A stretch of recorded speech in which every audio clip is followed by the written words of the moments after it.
Muchas gracias, Cristina. Y bueno, lo primero agradecer a la Junta de Castilla y León que haya invitado al Instituto Geológico y Minero de España a estar en estas jornadas.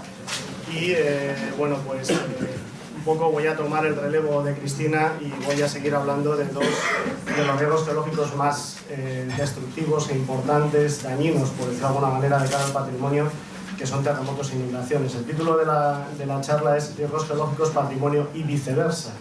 Veremos por qué este viceversa y por qué es tan importante este viceversa que hay en el título, ¿no? Bien, la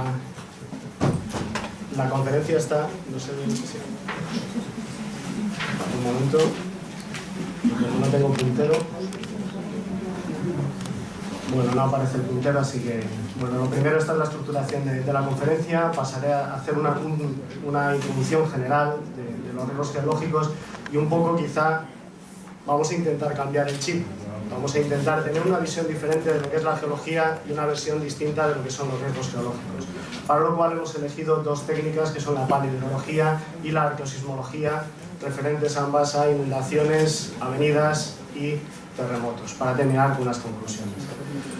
Bien, comenzamos con este mapa que tenemos aquí, en el que bueno, ya nos planteamos una pregunta de partida. Yo trabajo en investigación y lo primero que hay que hacer siempre, antes de investigar, es plantearse una pregunta, ¿no? Entonces, riesgos geológicos, patrimonio y periodos de recurrencia. ¿En realidad valen para algo los periodos de recurrencia? La recurrencia es una estadística. Y desafortunadamente los fenómenos naturales no se ajustan a estadísticas, si no, no estaríamos hablando aquí. Simplemente tendríamos que poner en marcha el cronómetro desde el último evento hasta que hayamos calculado el siguiente. Nos podemos ir tranquilamente. Todos sabemos que esto no es así. Bien, este es el último mapa, la última actualización del Instituto Geográfico Nacional sobre la peligrosidad sísmica en España. Y podemos ver que bueno, no ha cambiado mucho con respecto al anterior, en líneas generales, pero sí podemos mirar un poco en particular algunas cuestiones, ¿no? Algunas cuestiones como por ejemplo la ubicación de Lorca, que estaría por esta zona más o menos, aunque lo veo aquí un poco pequeñito, vosotros lo veis un poco más grande. Y si uno se va a este mapa y consulta la aceleración máxima a la que puede generar un terremoto para los próximos 475 años, que es el periodo de recurrencia de este mapa, da una aceleración de 0,19. El terremoto de Lorca, no sé si recuerdan la aceleración que tuvo, pero fue 0,39. ¿Vale? Aquí ya hay algo que como que dice, uff, esto no cuadra mucho, ¿no? Pero ¿por qué esos 475 años? Ese periodo de recurrencia se da porque es el periodo de vida útil de determinadas instalaciones, por ejemplo, grandes obras hidráulicas como presas, ¿vale? Pero ese periodo de vida útil es aplicable al patrimonio, es decir, una obra hidráulica como el acueducto de Segovia está ya amortizada, podemos prescindir de ella. Si aplicamos la legislación y los mapas de peligrosidad, estaría amortizada. Todos tranquilos, el acueducto de Segovia se puede caer tranquilamente, ha cumplido su función, lleva ya ahí casi 2000 años y no nos tenemos que preocupar más del tema, ¿no? Sería el planteamiento, ya sé que es una reducción al absurdo, pero piénsenlo ustedes, piénsenlo cuando salgan de aquí e intenten razonar sobre ello. Pero no solamente el acueducto de Segovia, el patrimonio romano, sino también el románico. El románico estaría totalmente amortizado. ¿Para qué preocuparnos, no? Entonces, hay una solución, nos podemos acoger a algo que no sea jugar con probabilidades, es decir, podemos utilizar métodos probabilistas o deterministas, ir a lo seguro, ¿no?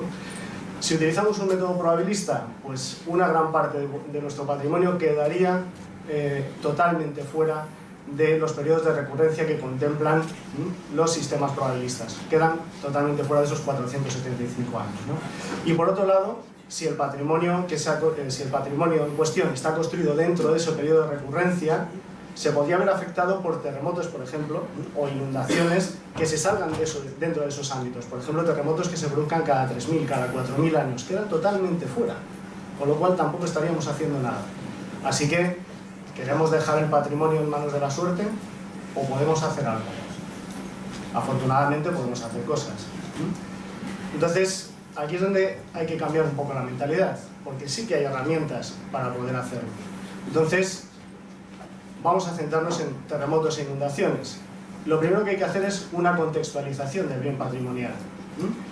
Este bien se encuentra dentro de un medio con el que interactúa, un medio geodinámico con el que interactúa. No es un elemento aislado en el espacio, sino que está interactuando con el medio. ¿De acuerdo? Ese es un cambio de visión ya para empezar de partida. Referente a las inundaciones dejan una huella siempre. Esa huella a nivel geológico queda registrada mediante una de ellas, por ejemplo, los sedimentos. Hay más, ¿vale? Pero bueno, vamos a centrarnos en los sedimentos. Esos sedimentos nos dan información de esa inundación, pero no solamente de qué ha ocurrido, sino de la magnitud mínima que alcanzó. Y además de todo eso, también queda registrado en los bienes patrimoniales. Es decir, que el bien patrimonial custodia también esa información, igual que custodia un archivo. ¿De acuerdo? Y está ahí para utilizarlo. Entonces, es un elemento que ahora mismo ya pasaría a ser activo en el sistema. ¿De acuerdo? Por tanto, podemos crear esos modelos de inundación máxima, utilizando esta información con la que antes no se contaba. ¿De acuerdo? Y además podemos descubrir nuevas inundaciones que no se han registrado hasta el momento, con lo cual tiene una clara aplicación de cara a la prevención, porque sabemos qué es lo que le ha ocurrido ya a nuestro elemento patrimonial y qué es lo que le va a ocurrir en el futuro. Y por otro lado, si recurrimos a la geología, para el caso de los terremotos, hay una técnica que es la paleosismología, que estudia los terremotos antes de las primeras crónicas históricas. Nos puede dar información de qué es de la historia sísmica del lugar donde se emplaza nuestro bien patrimonial, incluso antes de que se haya construido el bien patrimonial. Con lo cual también nos va a dar un modelo de terremoto máximo esperado. Es decir, la peor situación a la que nos podemos enfrentar. Al fin y al cabo, es hacia dónde tenemos que dirigir nuestros esfuerzos, ¿vale? Porque si digo, bueno, aquí puedo sufrir un terremoto pues en torno a magnitud 5,5, bueno, sí, vale, eso es lo que sale de media, pero si nos vamos a la longitud total de la falla que puede romper, puede ser un 7. ¿No sería mejor estar preparados para el 7 para proteger el bien patrimonial? Bien, y luego una nueva técnica que hemos desarrollado en colaboración con diferentes grupos internacionales, pero que fundamentalmente ha partido del grupo de trabajo español, es la arqueosismología, que se trata de estudiar las deformaciones sísmicas en yacimientos arqueológicos y bienes de interés patrimonial para que nos permitan tanto obtener información de qué es lo que le ocurrió a ese bien patrimonial, como extracción de nuevos datos sísmicos y qué es lo que le pasará en el futuro. Entonces, nuevamente, nos va a dar idea de esos terremotos no registrados o que se perdieron en la documentación en el tiempo. Incendios, guerras, etc. Y por otro lado, reactivación de daños. Como veremos posteriormente, hemos visto que en algunos bienes de interés patrimonial se han repetido las mismas estructuras de deformación sísmica terremoto tras terremoto. Es decir, esto se repite y vuelve a ocurrir lo mismo. Entonces, vamos a tenerlo en cuenta. Pero si se fijan ustedes, dicen, bueno, me está aquí ahora mismo hablando un geólogo sobre bienes de interés cultural. ¿Qué pinta un geólogo en todo esto? Bueno, pues necesidad pura. ¿Cuál es nuestra necesidad? Necesitamos aumentar los catálogos. Los catálogos que tenemos son absolutamente incompletos, tanto desde un punto de vista, por ejemplo, de instrumentación. En el caso del sismógrafo, se inventó a principios del siglo XX, pero no llega a ser efectivo hasta los años 80 en España, a nivel de localización de eventos. Lo mismo ocurre con la Red Hidrográfica Nacional. Los datos históricos más allá del 1500 son bastante pobres, solo hay que coger el catálogo oficial de terremotos y ver que del 1500 para atrás prácticamente la sismicidad desaparece, lo cual es totalmente ficticio. Entonces es una necesidad, o sea, para nosotros es una herramienta más, pero esa herramienta además es un elemento que nos permite también proteger el patrimonio. Entonces, por eso creemos que esta información es importante para que la utilicen de cara a la protección del patrimonio. Así que vamos a pasar a ver la parte de hidrogeología, de paleohidrología, es decir, el estudio de inundaciones a partir del registro geológico. Vamos a ver dos ejemplos. Esos dos ejemplos son uno relacionado con utilización del patrimonio como una fuente de datos y el otro como un recurso turístico. Para ello hemos elegido la Real Casa de la Moneda de Segovia y, por otro lado, el Monasterio de Santa Clara la Vieja en Coimbra, Portugal. Bueno, esta es una imagen de los estudios de paleohidrología que se llevan realizados en la península ibérica y que afectan al patrimonio. Hay muchos más, pero que afectan al patrimonio son estos que hay aquí, que yo creo que hoy es bastante significativo. ¿Y por qué pongo esto? Pues porque quiero hacerles entender de que esto no es una charla que cuando salgan de hijo, qué bonito, qué cosa más curiosa me han contado, tal, qué bonito todo, ¿no? No es eso. Es algo arreglado, estructurado y que se lleva trabajando durante mucho tiempo. y está ahí para utilizarlo, así que por favor úsenlo. Entonces vamos a centrarnos en la Casa de la Moneda, en Segovia, que bueno, como todos conocen, es considerado como el cuarto monumento de Segovia, sería Acueducto, Catedral, Alcázar y la Casa de la Moneda, recientemente rehabilitada, y bueno, pues así como tal, pues la prensa lo proclama, y bueno, también tiene cualquier cosa que ocurra aquí tiene también una repercusión mediática importante en Segovia. Bien, pues estos son imágenes de inundaciones de Ledesma afectando a este bien patrimonial en diferentes años, desde el 2009, 2013 y 2014, incluso durante los procesos de rehabilitación del edificio. Aquí tienen algunas imágenes y bueno, pues durante esos procesos de rehabilitación pues, se produjo la primera inundación, inundación reciente, por supuesto ha tenido muchas más como veremos después, y bueno, pues hay cosas como la tarima flotante pues hizo honor a su nombre, ¿no? Como pueden ver. Bien, por otro lado, como ya he comentado, cualquier cosa que ocurra aquí siempre tiene una repercusión mediática rápida, ¿no? Y bueno, pues también deja claro la cantidad de dinero que se pierde por este tipo de fenómenos, ante los cuales sí podemos intervenir o se pueden realizar al menos estudios iniciales y previos, ¿no? Concretamente, en esta imagen de la maqueta de la Casa de la Moneda, nos fijamos en esta zona de aquí, que es donde está el CAZ, que da acceso a las zonas de movimiento mecánico que activaban todos los sistemas de fabricación de moneda dentro de la ceca. Bien, pues aquí, durante el proceso de restauración, se limpiaron estos canales. Dentro de esos canales había una información estratigráfica que nos daba idea de esas inundaciones previas, que se pudieron datar a través de esos sedimentos, y tenemos dos canales, un canal previo, que es el denominado canal de Herrera, y uno posterior de Sabatini, ya del siglo XVIII. Bien, sobre aquí tenemos un esquema que se clarifica más estas dos intervenciones, y como pueden ver está recubierto de madera. Bien, esa madera se utilizó, aparte de los sedimentos, se utilizó también la madera para poder, lo primero, aportar datos a la historia del edificio, se pueden datar esas maderas utilizando dendrocronología, como veremos después, pero también esas maderas nos dan información del entorno donde fueron extraídas y a partir de documentación sabemos que fue de la zona de Balsaín, con lo cual veremos a ver qué información pueden contener. Así que con todas esas maderas, la información del entorno y de los árboles que hay en el entorno de Guadarrama, los archivos históricos y demás, podemos validar una serie de eventos de los cuales no teníamos noticia anteriormente, se pueden cuantificar y además se pueden documentar eventos no registrados previamente. Bien, estas son las maniobras de extracción, se puede ver parte del material sedimentario extraído y la limpieza de las maderas que fueron posteriormente utilizadas para realizar estudios de dendrocronología. Se cortaron una serie de rodajas que tras un proceso de pulido se pasa al conteo de los anillos, y no solamente del anillo sino del espesor del anillo. Entonces cualquier evento catastrófico afecta al crecimiento del árbol, genera células diferentes y además también disminuye el espesor de dicho anillo. Todo esto se hace pues, a través de una lupa binocular conectada a un ordenador para poder medir con la mayor precisión posible esos anillos y obtener estos patrones. Estos son patrones de crecimiento de cada uno de esos anillos. Patrones que se comparan con el entorno. Árboles de edad conocida que nos permiten comparar estos dos patrones que hemos visto e incluso utilizar eventos clave, como puede ser este de 1601 en el que no hubo invierno. No hubo invierno a nivel planetario, porque hubo una erupción en Perú. ¿De acuerdo? Entonces, esto nos sirve de... es que no se ve el puntero y estoy apuntando.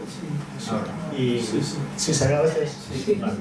Bueno, pues es que cuando se ve ahí no lo veo yo aquí. Entonces, bueno, esto que ven aquí sería ese punto que nos sirve de un punto de unión entre los diferentes patrones. Además, he utilizado también la documentación histórica para cruzar todos estos datos, los que se pueden, no todos se pueden. Bien, entonces, con toda esta información, al final pues, se encuentra una serie de inundaciones registradas en áreas más relacionadas tanto con datos bibliográficos, datos procedentes de archivo, como de la dendrocronología o de los propios sedimentos extraídos del CAZ. Bien, pues esto que ven aquí sería la serie instrumental, esto es la probabilidad de un evento con respecto al caudal. Esto es lo que miden, lo que se ha medido a través de la instrumentación, los datos instrumentales del Eresma. Y ven que tiene una determinada tendencia, pero fíjense que hay un punto aquí, un punto discordante, un punto díscolo. ¿Por qué se ha ido este punto? Esto es un evento extremo que se ha podido sacar a través de la geología. Si no se hubiese aplicado la geología, este punto no estaría ahí, estaría vacío y confiaríamos en esta curva de ajuste que es totalmente ficticia. ¿Por qué? Pues porque nos falta registro. Los periodos de recurrencia, en este caso, o periodos en los que actúan este tipo de fenómenos, se alargan mucho en el tiempo. Y más incluso en el caso de los terremotos, como veremos después. Bien, con todo esto se pueden hacer modelos hidráulicos, como este que tenemos aquí, y reproducir cuál ha sido o cuál va a ser la actuación de esas inundaciones en el bien patrimonial y, por supuesto, obrar en consecuencia. Bien, ahora vamos a pasar a ver el ejemplo de Coimbra. Esta es una imagen de época. Esto que ven aquí es el monasterio y, como pueden ver, está al pie del río, y esta es una imagen actual. Bien, pues en esta imagen actual, si se fijan, la iglesia parece que esté hundida. No es que esté hundida, es que todo esto son sedimentos que ha aportado el río desde su construcción y que tuvo que ser excavada para poder ser rehabilitada. Bien, esto es una imagen de una inundación a principios del siglo XX, en que se ve claramente la afección de ese bien patrimonial, y dentro, una vez ya limpio y rehabilitado para su uso, pues se pueden ver esas marcas de las diferentes inundaciones y que, por supuesto, estaban correlacionadas con esos sedimentos. Esta es otra de las imágenes dentro del edificio, antes y después de una inundación, porque actualmente se sigue inundando, obviamente. Pero aquí, en vez de, pues bueno, ser una desventaja, pues lo han tomado como una ventaja, es decir, vamos a utilizarlo como un bien patrimonial más y como algo a nivel incluso educativo. Y no solamente eso, sino que lo utilizan también para la gestión del propio edificio, como en este caso, por ejemplo, la parte de almacenamiento de bloques de sillería y demás, pues están las partes del edificio que no importa que se inunden, mientras que en otras zonas fuera de inundación tienen otro tipo de elementos. Y por otro lado, incluso lo han llegado a desarrollar a nivel merchandising. Y en la tienda se pueden comprar pues camisetas como esta que vemos aquí, con las monjitas cantando, y se puede ver la primera de la fila que el agua les está llegando al cuello. ¿Vale? O sea que hay que tomarse las cosas con humor. Y bueno, pues ahí tenemos en un cuaderno que también se puede comprar en la tienda, pues a la monjita toda apurada levantándose las faldas, ¿no? Y bueno, pues ahí tenemos unos marcalibros y tal, o sea que es un recurso patrimonial más, ¿no? Y vamos a pasar ahora ya a la arqueosismología. Y vamos a hacer un poco lo mismo. Vamos a ver qué zonas hemos estudiado ya. Estos son yacimientos arqueológicos que nos han dado muy buenos resultados en cuestión de terremotos. Se han detectado terremotos que no se conocían hasta el momento. Estos serían, en azul, los datos que tenemos de sismicidad histórica, qué efectos ha habido en el patrimonio con esa sismicidad histórica. Mención especial requiere el terremoto de Lisboa, que son los símbolos rojos, y por supuesto un terremoto instrumental como es el de Lorca del 2011. O sea, tenemos toda esa información ya distribuida sobre el terreno, que no es poca.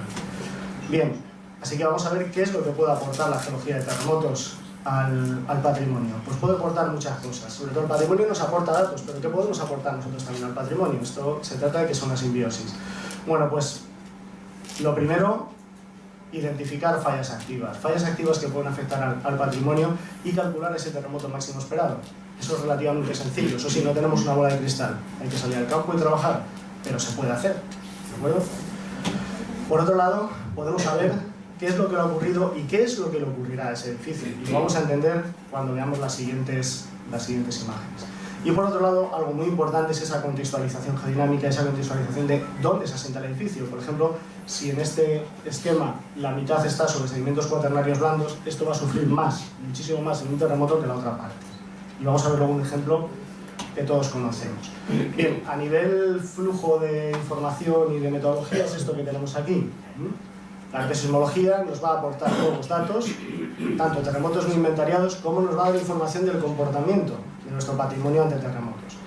Por otro lado, va a tener aplicaciones a paleosismología, es decir, que podemos, gracias al patrimonio, ir a buscar esas fallas. Vemos que hay una deformación del edificio de origen sísmico y podemos ir a buscar la falla que lo ha generado y viceversa, ¿vale? También podría ocurrir al contrario. Y con todo esto, pues podemos dar nuevos datos para aplicar en situaciones de peligrosidad y riesgo, bien sean probabilistas o deterministas, eso ya es cuestión de legislación, a mí eso ya no me compete, y luego intervención y medidas preventivas y protocolos de actuación en caso de futuros terremotos. Bien, como esto nace con una vocación también de que sea útil, el Instituto Geológico Minero de España creó la Unidad de Respuesta Geológica de Emergencias, URGE, que se ha formado a nivel internacional en los cursos europeos de Technical Experts de la Unión Europea, ha participado en diferentes terremotos, por ejemplo como el de Italia del 2012, y actualmente pues, estamos colaborando de forma muy estrecha con la Unidad Militar de Emergencias, a nivel, en este caso simulacros, esperemos que ninguna vez tengamos que actuar de forma conjunta, pero si hay que hacerlo, pues hará. Y con Protección Civil estamos trabajando sobre todo en los cursos de formación en la Escuela Nacional de Protección Civil. Bien, esto es una imagen del último ejercicio, el ejercicio Gamma Sur 2016, donde bueno, pues se realizaron una serie de maniobras por parte de la UNE, donde nosotros bueno, pues asesoramos antes, durante y después de la emergencia con respecto a cómo tratar este tipo de información y cómo trabajar codo con codo sobre el terreno. Bien, vamos a ver, esto sería una ciudad clásica, ¿no? Afectada por un terremoto que ha producido una serie de daños. Pues ya aquí en esta imagen pues podemos ver que la falla puede llegar a afectar incluso a la propia ciudad, y luego hay otra serie de circunstancias como pueden ser licuefacciones que vemos aquí, esos sedimentos que durante un breve espacio de tiempo se comportan como un fluido. Y lo primero que hay que hacer es, para saber si esas deformaciones son de origen sísmico o no, pues somos científicos. Hay que tomar los datos, hay que clasificarlos, hay que tratarlos y luego se sacan las conclusiones.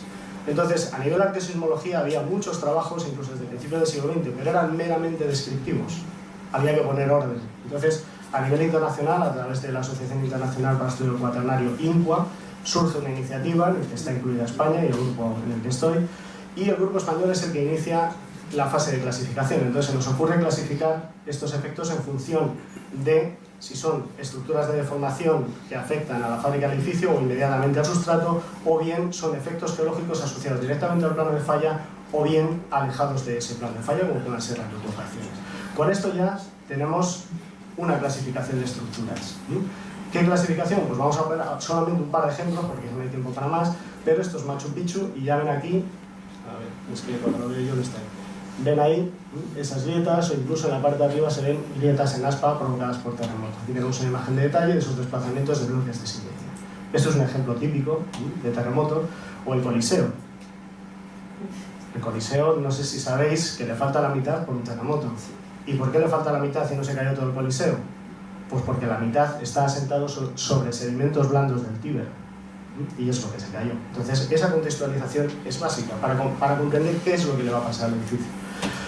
Y aún podemos ver en la parte estabilizada una estructura clásica en la arqueosismología, como son las claves caídas de arco. Que vamos a ver algunos ejemplos también en Lorca.